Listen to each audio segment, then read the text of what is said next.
Salut à tous, c'est Arthur, j'espère que vous allez bien. Je suis de retour pour un nouveau débrief à chaud. Je vais devoir repasser par cet exercice de débriefer un match exactement similaire à celui de Clermont dimanche dernier. Ça fait 2 fois que Nantes subit vraiment un scénario identique à quelques détails près. Et c'est assez dur puisque Nantes est éliminé de Coupe de France contre Laval, club de Ligue 2. Pire que ça, c'est à la Beaujoire une nouvelle fois. Donc avec le retour, une Beaujoire qui était quand même quasiment remplie pour un match de Coupe de France dans un froid de canard et voilà, la tribune noire a chanté pendant tout le match. Et Nantes a perdu contre une équipe bien évidemment plus faible qu'elle. Nantes a pourtant bien joué, ce qui rend le match encore plus difficile à analyser et encore plus frustrant. Parce que Nantes est éliminé, victoire 1-0 des Mayennais à la Beaujoire. Bon, c'est... Tu rejoues ce match 20 fois, encore une fois ce scénario se produit jamais, c'est un concours de circonstances négatif pour le FC Nantes et puis on y est encore. Et le constat pour Jocelyn Gourvenec, il est terrible, d'un point de vue résultat, comptablement il fait pire que Raymond Domenech et assez largement en plus. Donc effectivement pour lui c'est quand même assez délicat, mais bon voilà, on en est là. Le FC Nantes est donc éliminé de Coupe de France. Donc pour vous faire un petit peu le récit du match, alors ça a commencé assez tranquillement pour le FC Nantes qui s'est rapidement installé dans le camp mayennais. On a vite compris, mais c'est aussi leur style de jeu affirmé. C'est comme ça que Laval a des résultats, que Laval allait jouer bas. C'est-à-dire que Laval, ils forment un bloc bas sur le terrain et puis ils attendent un peu leur adversaire.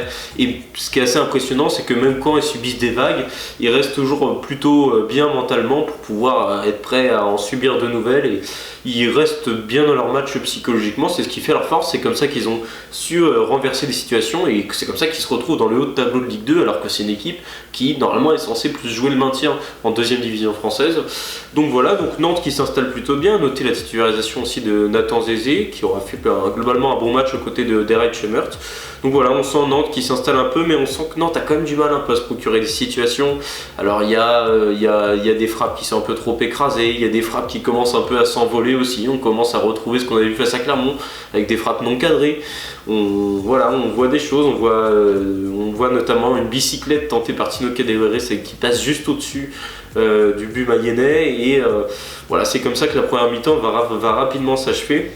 Donc un FC Nantes qui maîtrise son match, qui empêche Laval d'avoir la moindre action. Laval a très peu touché le ballon en première mi-temps et Nantes qui essaye de déployer un petit peu ses armes, mais ça manque un petit peu de folie, un petit peu d'action. Dans les 30 derniers mètres, on sent que Nantes fait un peu tout à l'envers et il manque aussi ce joueur pour éliminer. Il manque un peu, désolé du terme, mais ce Ludovic Blas. Il nous manque ce Ludovic Blas qui est capable d'éliminer, de trouver la passe qui fait la différence, ou au moins de réussir à faire quelque chose, parce que Laval en fait leur technique c'est d'être très resserré aussi vers le centre du terrain, ce qui fait qu'ils peuvent ils sortent doucement et hop, et puis du coup ils nous endorment un petit peu avec ce jeu là. Donc évidemment quand il y a une équipe qui nous empêche de passer par le milieu, l'idéal c'est d'utiliser les côtés et je trouve que c'est ce qu'on n'a pas assez fait en première mi-temps. Retour de seconde période, Nantes se décide enfin à passer plus par les côtés, on sent des attaques bien plus incisives, mais énormément de gâchis, des frappes qui passent au-dessus. J'en ai compté un nombre incalculable avec en prime Florent Mollet qui à ce niveau-là, il va vraiment falloir qu'il règle la bière, notre ami Florent Mollet, parce que à chaque match il peut en marquer 2 ou 3 et à chaque match il forme un danger pour la tour de contrôle de l'aéroport de Nantes avec des ballons qui là ce soir ça a failli déranger un EasyJet, c'est en tout cas ce qu'on m'a rapporté. Donc il y a un moment faut cadrer les mecs. Quand on est une équipe de Ligue 1, quand on a des occasions comme ça, quand on a du mal on est dans une situation où on a du mal, il y a un manque de confiance et dans les 30 derniers mètres c'est toujours le même problème, la finition quoi.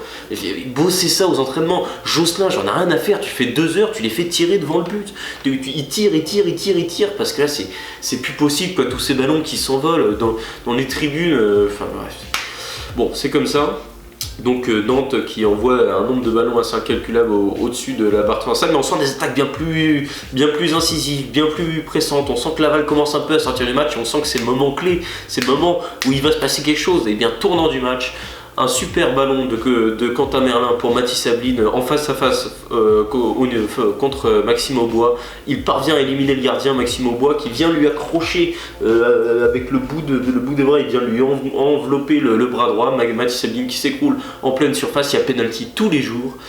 Rudy Buquet, qui est évidemment un entraîneur qu'on connaît bien à Nantes, puisque bon, apparemment il n'aime pas trop le club nantais, mais bon, ça c'est pas nouveau. Qui évidemment ne siffle pas penalty là où tout le monde voit qu'il y a penalty, même limite les Lavallois sur le terrain voient qu'il y a penalty. Mais bon, ce qui n'est pas le cas de Rudy Buquet. Donc le scénario se répète un peu avec le penalty très limite, non accordé aux Canaries sur une main dans la surface face à Clermont. Et bah là, il y a un penalty où on est sûr, là vraiment je suis pressé de trouver quelqu'un qui va me dire qu'il n'y avait pas penalty sur cette action. Après moi, évidemment, c'est plus simple, je suis dans mon siège, j'ai des ralentis, ce qui n'est pas le cas de Rudy Buquet, puisque même Rudy Buquet qui n'aime pas le FC Nantes, je suis sûr qu'il aurait sifflé penalty avec la VAR. Évidemment, vu que tous les scénarios sont contre nous, la VAR n'est pas là. Nantes se fait encore douiller par l'arbitrage, une fois n'est pas coutume. De toute façon, c'est très simple, quand rien ne va, l'arbitrage aussi en général n'est pas dans ton camp, parce qu'il y a toujours, vous savez, c'est un peu ce cercle vicieux, et quand rien ne va, rien ne va. Et l'arbitrage aussi, peut-être que quand Nantes aura plus de réussite, on aura un arbitrage plus favorable. Voilà, c'est comme ça, c'est toujours c'est aussi lié à un gros manque de confiance, bon, c'est comme ça. Et puis bah forcément sur l'action d'après, là où Laval n'a rien proposé du match offensivement, désolé aux Mayennais qui m'écoutent, mais Laval a fait son jeu, ils ont défendu et la preuve ça a marché, vous avez éliminé le FC Nantes. Mais il faut le dire, vous avez joué à un jeu qui est quand même pas très beau et qui n'est pas une super publicité pour la Ligue 2, vous me l'accorderez. Mais bon, c'est comme ça, centre, deuxième poteau, Malik Choukounté qui met la tête, sur l'occasion qui suit en fait le penalty non sifflé par notre ami Rudy Buquet. Bon bah à ce moment-là, tu sens que le piège se referme clairement sur les Canaries qui ont encore une fois ultra dominé le match. 20 tirs, exactement comme face à Clermont, 20 tirs tentés, mais 6 cadrés, ce qui relève quand même qu'il y a eu 14 tirs qui ont gêné l'aviation civile nantaise, donc ça aussi c'est aussi évidemment problématique. Et donc bah voilà, et puis on tente avec les entrées notamment d'Adel Mahamoud qui est très intéressant, première apparition dans le groupe, première entrée, il a déjà semé un peu le feu, le jeune Mahamoud dans la défense lavalloise, mais c'était le seul à pouvoir un peu tenter. J'étais un petit peu déçu par l'entrée de Kader Mamba, j'en attendais beaucoup parce que c'est ce joueur qui est capable d'éliminer ou d'être dans la percussion. Là je trouve qu'il a juste rajouté du déchet technique à l'attaque nantaise. Donc c'est plutôt problématique. Il aura fallu attendre les toutes dernières minutes pour voir vraiment Nantes retrouver des vraies actions dangereuses, et notamment par l'intermédiaire de celui qui a sûrement été notre meilleur joueur aujourd'hui. À mes yeux, ça a été Rai Chemert, le défenseur suisse. Tout d'abord sur coup franc, il a fait bien mieux que Florent Mollet, assez loin, il a réussi à cadrer un tir assez surpuissant pour déranger Maxime Aubois qui en plus ça la renvoie mal, mais bon avec la chance de Laval ça revient sur un Mayennais. Le corner qui suit, tiré par Florent Mollet, tête au premier poteau d'Eray Chemert, arrêt incroyable de Maxime Aubois. Donc ça c'est pareil, hein, Maxime Aubois, faut savoir c'est leur deuxième gardien, il a quasiment pas joué un match en Ligue 2 cette année. Et comme Massamba Ndiaye à Clermont, le deuxième gardien qui se révèle en Manuel Neuer, le gars il nous sort un truc de la ligne de l'espace. Bien joué à lui, hein, parce que pour le coup ça fait lui le héros de cette rencontre. Et puis du coup Nantes s'incline 1-0 en ayant ultra dominé le match, en ayant eu aussi les plus grosses occasions. Mais bon, je vais être plus calme que face à Clermont parce que ce qui m'intéresse c'est la Ligue 1 à max. Ça c'est une phrase de loser, hein, de dire que maintenant qu'on n'a pas la Coupe de France, etc. Mais bon, dans tous les cas, on est éliminé. Moi, j'aurais aimé qu'on refasse une épopée en Coupe de France. Hein, j'aurais signé tout de suite. Je suis moins énervé que face à Clermont, parce que face à Clermont, on a clairement un rush pour le maintien et en Ligue 1 et il faut qu'on gagne tous nos matchs. Autant là, écoutez, on est éliminé de Coupe de France.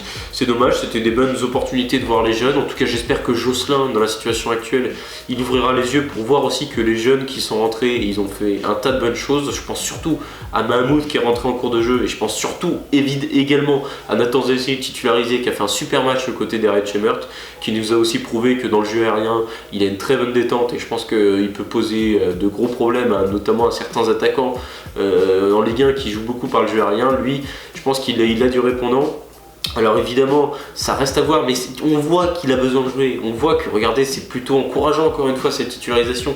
Un match plein de la part de Nathan Zézé, il a foutu Nicolas Palois sur le banc. Et voilà, donc un bon match de Nathan Zézé que je vais mettre parmi mes tops. Alors mes deux tops pour moi c'est Eray Chemert et Nathan Zézé, je vais en mettre un troisième après. Pourquoi je les mets dans les tops? Alors pour moi Eray Chemert a fait un match voilà, quasiment irréprochable. Il a apporté énormément d'agressivité et puis surtout ça a été lui un peu celui qui a semé la révolte quand plus rien n'allait en fin de match. Il a su être bon, il a bien empêché Chokunte de faire quoi que ce soit dans le match, évidemment à part son but, mais bon, il est battu, le centre est bon, c'est au deuxième poteau, c'est aussi un peu à Marcus Coco d'intervenir. Et écoutez, c'était comme ça, mais j'ai trouvé que son match était très très bon à Eray Chemert. Donc ça fait du bien de pouvoir citer quand même deux défenseurs centraux enfin parmi les tops. Je maintiens que Laval ne nous a pas embêté quasiment du match, à part le but, donc voilà, c'est comme ça. Et puis Nathan Zézé, du coup, comme je l'ai dit, bon à la détente. On sent aussi que, bon là, c'était surtout beaucoup de possession, donc Nantes, ils ont surtout fait tourner en fait. Mais j'ai trouvé qu'il était pas mal, qu'il a compris pas mal le système aussi de... Alors il faut qu'il soigne ses interventions quand il fait ça. Nantes a joué haut, c'est-à-dire que pendant une bonne partie du match, Laval n'arrivait pas à ressortir de son camp, et ça grâce à la bonne position haute des défenseurs centraux et notamment Nathan Zézé. C'est-à-dire d'aller chercher l'attaquant qui essaye de jouer en pivot et essayer de réussir à dévier le ballon pour pouvoir le garder dans les pieds nantais. Et ça, il l'a très bien fait à plusieurs reprises, sauf en fin de match, un moment où il a fait la faute et qui aurait pu lui valoir notamment un carton jaune après la faute sur, il me semble que c'était Chokunte ou Rémi Labo Lascari. Donc à part cette faute-là, je l'ai trouvé intéressant dans ça. Et c'est là-dessus où, notamment, ce qui est censé aussi être une des forces de Nicolas Palois, donc si à ce niveau-là aussi il répond présent, c'est évidemment très intéressant. Le dernier top, c'est pareil, c'est dans l'attitude, c'est Tino Kadewere. J'ai trouvé que c'était le plus actif des Nantais, même si en deuxième mi-temps, Ablin a été un petit peu mieux, parce qu'en première mi-temps, il a beaucoup de déchets dans le jeu d'Ablin. Là, Kadewere, on l'a senti bien mieux, alors pas au dernier geste. Enfin, pas dans le dernier geste, c'est-à-dire que c'était pas par la frappe, mais par la passe où je l'ai trouvé intéressant. C'était celui qui apportait le plus de danger, notamment venant du côté gauche, avec un très bon match également de Quentin Merlin, que j'aurais dû également mettre dans mes tops, peut-être même plus que Nathan Zézé. Quentin Merlin a fait un super match, et notamment sur son côté. Et Tino Kadewere, on l'a vu créer des décalages, créer des choses. Il était notamment omniprésent sur les premières bonnes minutes, sur les 15 bonnes premières minutes de la seconde mi-temps. Donc voilà, Tino Kadewere, et puis surtout il s'est donné jusqu'à la fin de match. Il n'a pas triché, et donc voilà, je relève son état d'esprit, et globalement que pour moi c'était le meilleur joueur offensif ce soir, parce que j'ai été très déçu par mon premier flop, Florent Mollet. En personne, flopesque ton match Florent, parce qu'on dépend de toi, parce que tu es censé être tu es censé être notre éclairci dans les difficultés techniques de l'équipe, tu es censé être celui qui est au-dessus du lot. Bah là ce soir tu fais plonger l'équipe parce que techniquement c'est catastrophique. Également tes décisions, notamment sur coup de pied arrêté, où tu es capable de très bien les tirer, mais aussi des fois on t'a vu tirer des trucs qui se sont envolés. Mais là c'était même plus un danger pour l'aviation civile, mais un danger pour SpaceX d'Elon Musk, tellement il y a tes ballons, ils partaient à une hauteur, c'est un moment, c'est pas possible. On te voit faire des choses. À un moment, tu as tiré un coup franc d'une façon de rugby, complètement le corps en arrière, mais c'est un déchet. Mais c'est pas possible de faire ça à ce niveau-là. Florent Mollet, je l'ai déjà relevé face à Clermont en mettant des nuances parce que c'était le seul qui a été capable de foutre le ballon au fond face à Clermont. Là, sur ce match-là, mais je me demande s'il a cadré une frappe alors qu'il a été plusieurs fois bien servi. Je pense à une occasion où Mathis Ablin fait un festival en début de seconde mi-temps pour lui donner un super ballon. Il a tout le temps de se préparer à la frappe et il nous envoie un truc. Oh là là, je pense qu'il a blessé quelqu'un de la tribunaire en plus, tellement c'était une frappe puissante mais qui s'est envolée. Oh là là, mais c'est pas possible de faire ça. Enfin bon, c'est comme ça. Donc Florent Mollet, déchet technique numéro 1, celui qui est censé être le milieu qui illumine notre jeu de dribble, notre jeu technique, notre jeu de passe. Et bien là ce soir il a juste fait plonger l'équipe et voilà. Donc Mahmoud a 100 fois plus apporté que lui, Bounsinkam a 100 fois plus apporté que lui. Grosse déception pour moi que Florent Mollet, qui pourtant nous fait globalement une bonne saison. Donc bon, grosse déception là sur les derniers matchs Florent Mollet. Donc voilà, et puis du coup les deux autres flops, alors je vais mettre Matisse Sablin parce que il a fait 15 bonnes minutes dans le match, c'est les 15 premières de la seconde mi-temps où il était omniprésent, il aurait dû obtenir un penalty qui aurait évidemment fait noter à mes yeux sa prestation sur le match, mais le penalty n'a pas été obtenu sur une erreur évidemment d'appréciation de l'arbitre, mais bon ça c'est comme ça, on n'y peut rien. Donc voilà, sinon j'ai trouvé que sa première mi-temps ça manquait de profondeur, je sais que c'est pas son jeu, mais là, après attention c'était très dur, hein. Il était au milieu d'une défense lavalloise très très resserrée, c'est très très dur, mais vu que c'est un joueur assez mobile, justement j'aurais aimé qu'il nous offre un petit peu plus de mobilité, et puis aussi il a eu une sacrée occasion en première mi-temps, qu'on a tendance à oublier sur un super jeu collectif nantais, où il nous envoie une frappe pareille assez loin du but de Maxime Aubois, et c'est dommage parce que sur ce type d'occasion on se rend compte que dans la situation actuelle où est Nantes, il faut les mettre au fond, et justement Matisse Sablin, j'en parlais dans certaines de mes vidéos, c'est censé être un attaquant qui à mes yeux est censé être un de nos meilleurs joueurs à la finition, et il m'a un petit peu déçu sur ce point dans ce match, et j'en attends toujours plus de lui parce que je sais que c'est un joueur à haut potentiel, et c'est la raison pour laquelle je le mets dans mes flops. L'autre flop que je vais mettre dans cette rencontre, je vais mettre Pedro Chirivella. Là j'étais un petit peu plus déçu du match du milieu nantais, j'ai trouvé ça bon, Moussa Sissoko j'ai trouvé que il a été pas mal, au début il nous a fait une sacrée frayeur, on pensait qu'il était blessé.